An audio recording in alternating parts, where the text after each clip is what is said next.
I'm going to use two studies to help us analyze this question. The first one's fairly recent. It's the 2023 report from Vanguard. Every year they issue a report on their defined contribution plans, and that is accounts like 401ks, 403bs, 457 accounts, things like that. And then the other report, unfortunately, is a little bit dated, but it's the most recent report. It's the 2019 Survey of Consumer Finance that's released by the Federal Reserve Board. And the most recent report there is 2019. Okay, let's go for a walk. We'll start with the most recent report. I think there's a lot of interesting data there. So the median balance, half the people above, half the people below. The median balance in these Vanguard defined contribution plans, again, like 401ks, 403bs, 457s, the median balance for everybody, including people that just started working and people that are at the end of their careers, the median balance was just under $30,000. And then for people 55 to 64, the balance is just a little over $70,000. And for people 65 and above, same number, it's right at $70,000. A couple things I want to point out. The average for men in these accounts, remember for all accounts, it was $28,000. And I said average, I should have said median. The median for all men is $35,000 versus the median for everybody of $28K. So what that means is men in general have more money in their accounts, their 401ks, than women do. The median for all women was $25,000. But when Vanguard normalized this by income level, so men and women earning the same wage, the median balances were almost identical. So all of that difference is due to what people call the gender gap. So we still have a ways to go on that.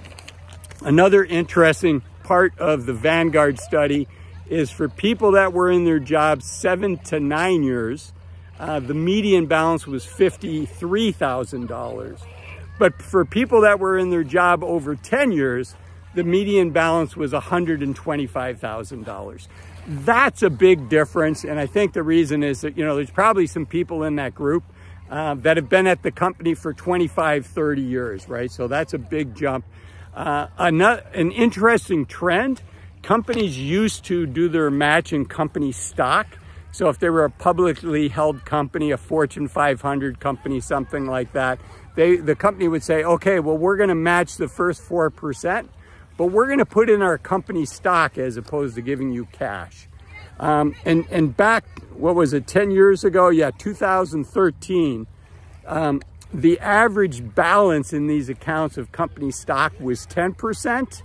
And in the most recent report, it's down to 3%. And I think that's a good development, right? Because it's risky to have your job and your stock in your 401k tied together. We saw that in the early 2000s with the collapse of Enron, where employees not only lost their job, but a lot of them had a lot of their net worth tied up in Enron stock. And so when Enron imploded, not only did they lose their jobs, but they lost a big part of their net worth in their 401ks, right? Another interesting trend is there's something called the target date fund. Many of you know what that is. You say, okay, I'm planning on retiring in 2030. And so the custodian, in this case Vanguard, would manage that for you and make it less aggressive as you got older. So they would make the asset allocation change for you. And 10 years ago, that number was 20% of the average balance, asset allocation balance.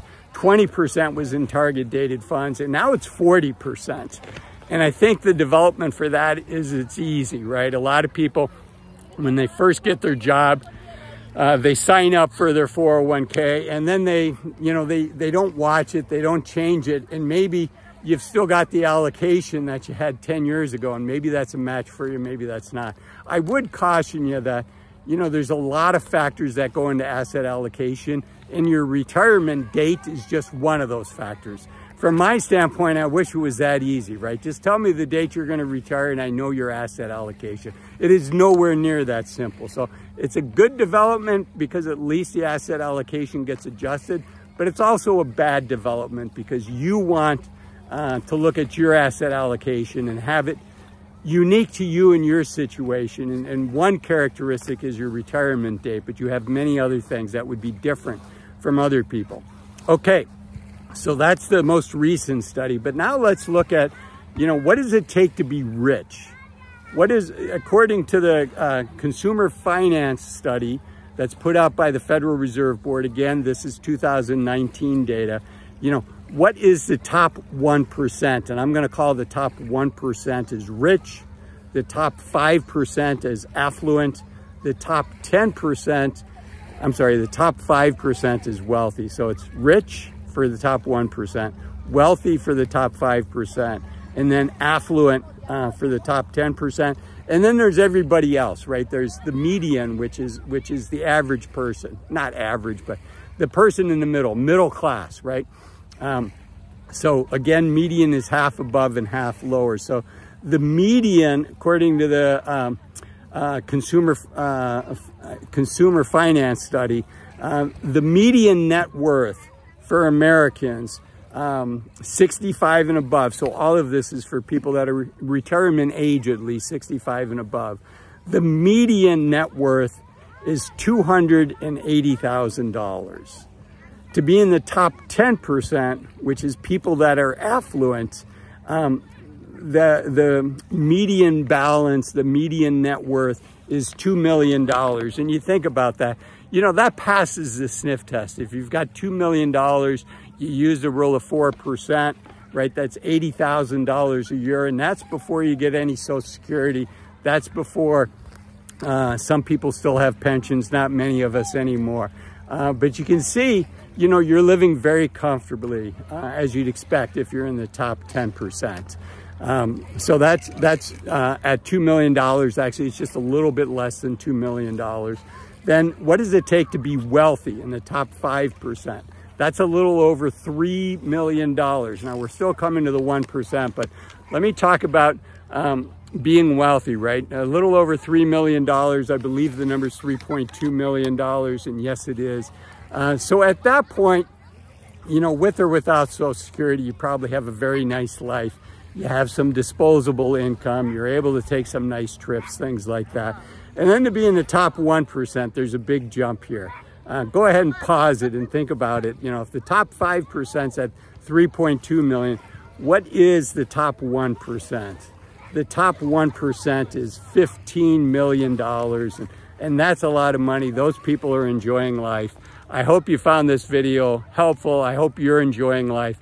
If you are enjoying life, I think you'll enjoy this video here that talks about the average retiree income, and this one down here that talks about 5 reasons to retire as soon as you can. Thanks for watching. Bye-bye.